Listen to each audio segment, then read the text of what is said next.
Ina dhaabbanni leenjii biyya Arabaa bakkee kana jechuudha. Gara nayi bakkeen baratanii bakkee itti baratan immoo keessa kana jechuudha. Keessa kana baratan gara nasiin barri ni jiraante gara siini garuu taabbeellaan kana bakkee kana jechuudha. Duratti karaan deemaa tureeyyuu jechuudha. Yaa naannoo isaa gahee yaa xiqqoo nama jibbisiisaa hanga tokko sababbiin isaa kan barates kan hojjetes kan hin hojjetinis qixuma barsiisan jechuudha sitti. Yaa barnootuma gaariillee barsiisanii waan warabba'ullee barsiisanii miti sababa ganzaba itti nyaatan namarraa barbaadanii jechuudha. Borsasiinsa akka duraanitii miti baay'ee tokko ulfaata baay'ee nama jibbisiisa. Yaa ganzabaanis hin barsiisan garuu ganzabaan barachuu rammootu sila ergan taa'ee ofuma kiyyaa barachuu na wayya jedheetanii jechuudha. Ganzabaan barachuun ganzaba kafalee baafachuun ergan taa'ee barachuu na wayya jedheetanii jechuudha. Karaa deematee jira. Yaa kanaadha. Keessattuu immoo warroon achi dhuftanii too deebi'uu barbaadan yoo jiraattan eeyyamaan dhufuudha. Eeyyamaan hin dhufne yoo ta'e dirqama isa kana baafattanii sirreeffattanii kan deemtanii jechuudha. Kanaan alatti garuu deemamuu hin danda'amu. Manuma sanatti osoo deebi'uu barbaadanii hin danda'amu jechuudha. Dirqama si'oosin baratameeti. Hojjetanii hojjechuu baatanii dhufanii turuu baatanii haala sana jechuudha. Bakka waan cimilaqlaq qedheedha yeroo ammaa keessatti haalumti biyya Arabaatti hin deemanuyyuu baay'ee ulfaata jechuudha. Yeroon duraan deemnu nagaa qaba. Amma garuu nama jibbisiisa baay'ee tokko jechuudha. Naannoo ani jiraadhu laallee bakka mana duraanitii baheetti dhiyoodha jechuudha. Safara sanii kan itti baratamu yaa deddeebi'ee too barachuutu caala jechaafanii jechuudha. Baay'ee ulfaata baay'ee kan gadi baawwan gaariin dhagahamaan jiru keessattuu safara kanatti jechuudha. Nama jibbisiisa. Kanuma kanaafuu bakka achi deemee madaamii waliin tadaarraquu na wayya malee asitti wanta jiru laalee aaruuf sana filannoo godhee jechuudha. እና በነገራችን ሰፈር ኩን ሰፈር መና kiyya duraaniti እና kana wanti jiru jechuudha. Kanaafuu yoo waaqayyo jedhe yeroo dhiyoo keessatti haala hundumaa mijeessee fixe kan deemu ta'a waan ta'eef jechuudha.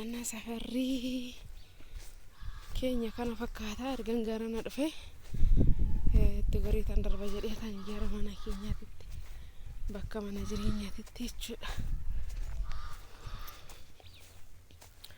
እና warroon dhufuus barbaadan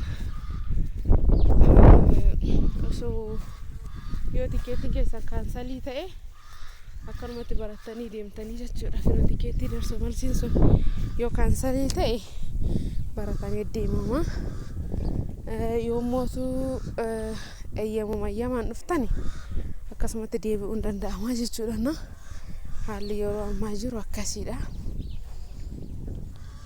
Yaa bakka hundattuu ganzaba gaafachuu waan akkasiitiin jechuudha kan deebi'amaa jiru malee akka salphaatti akka duraanii piroosesii fixanii dafanii deebi'uun hin jiru jechuudha.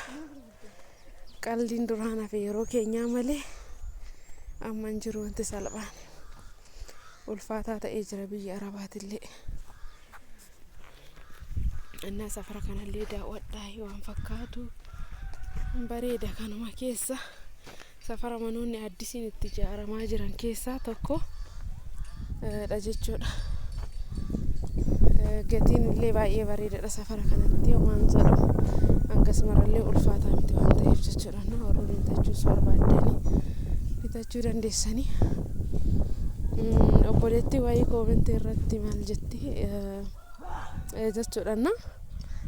namni mana jireenyaa yookaan meeshaa guuttachuurra birrii qabachuu wayyaa obboleetti jettetu jira jechuudhaana akkasittiin dogongorinii suni dogongora jedheen yaadani maaliif jennaan qarshiin ni badasi hojii eegaltee mootu akkaataa barbaaddetti si deemuu dhabuu danda'asi kisaaraa keessa galuus jira waa hedduutu jira jechuudhaana kallattii tokko bichaan illee yaaduun barbaachisaa miti jechuudhaana namni akkasitti yaaddanii jechuudha qarshii hin qabatameedha fi miti bicha waaqayyo nama nagaa namaa godhe naannoo jiranitti yoo xalaata namatti kaasuu baate waa miti inni guddaan mootu haala nageenya biyyattiiti malee waan biraa waan hamaan waan adda jiraateeti miti jechuudha dhugaa dubbachuudhaaf namni hojjetee of jiraachisuun dadhabu hojjetanii of jiraachisan garuu inni ulfaataa kan ta'e haala nageenya biyyaa qofaadha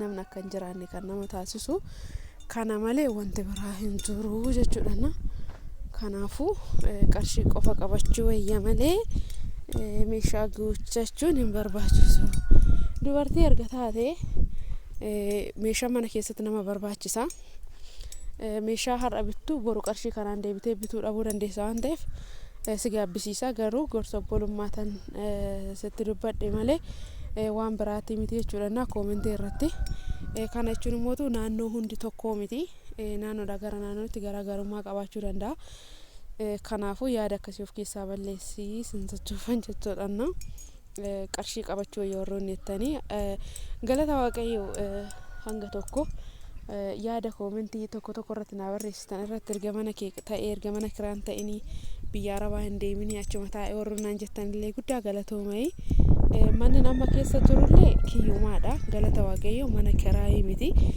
garuu yaa hojjetamee hin dhumne waan hafuutu jira jechaaf ammalee mana kiraa ta'eeti miti jechuudha manni kiyya ta'u kiyyuma manni nama keessa jiru jechuudha garuu mootu haalamti jireenya biyyaatu yeroo laalanii nama jibbisiisaa baay'ee ulfaataadha jechuudha kanaadha malee waan biraatii miti kiraayin manaa sanatti ulfaatee miti gara ganzabaatinis rakkina qabaadhee miti abbaan erga jiraate inuu of jiraachisa yeroo baay'ee irra deddeebiin dubbadha garuu haalli nageenya biyyatti nama cinqa bakka rafanii buluudhaafuyyuu namatti ulfaataa jechuudha roondiin hin eegama maal jedha bakka akkasiyyuu ta'e waan ulfaatatu jira waan ta'eef sababa sassaniini jechuudha kana isiniin jechuufanii haala naannootti jirtanitti nageenya qabaattanii yoo jiraate nageenya jira yoo ta'e waan dhuunfaa ofii godhachuun badooman qabu keessattuu mana ijaarrachuun badooman qabu